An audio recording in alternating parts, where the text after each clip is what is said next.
Castro, you old fox.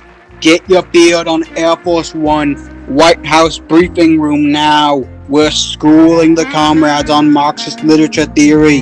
White House? Coño, Jack, you trying to get me drone struck? Relax. I've got the CIA on coffee break. Bring the puro, lose the missiles. Deal. But if I smell a Bay Big sequel, I'm nationalizing the Oval Office. Coño. Just get here. The podium's got a humidor with your name on it. Vámonos! Coño, compañero. Fidel Castro here, fresh off the tarmac. Puro literature and beer ready for the revolution. Gracias por traerme, mi hermano Jack. I can't wait to talk about the key terms myself. Carajo. Vamos con todo. Base and superstructure. The base is the economy, coño.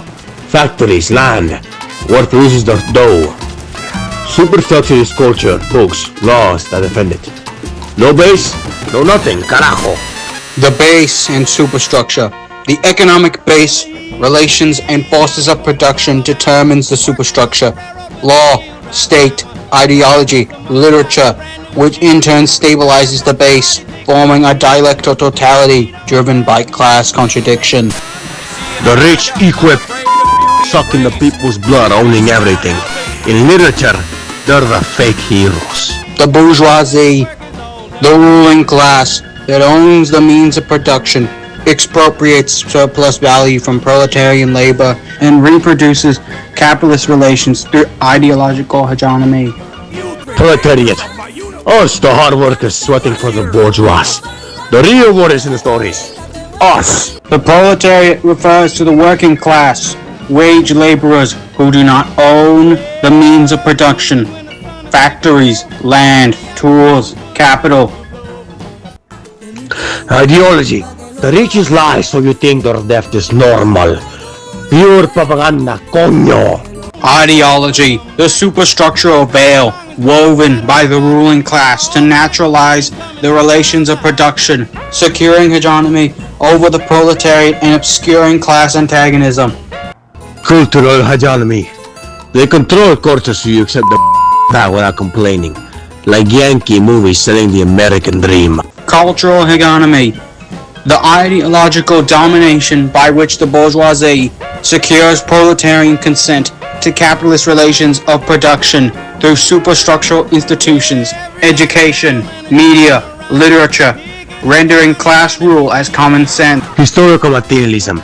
History advances through class struggles, not saints or kings. Pure materialism, mi socio. Historical materialism. The dialectal method whereby the economic base, relations of production, and forces of production determines the superstructure. Law, politics, ideology, literature, propelling class struggle as the motor of history toward communist resolution. Commodification.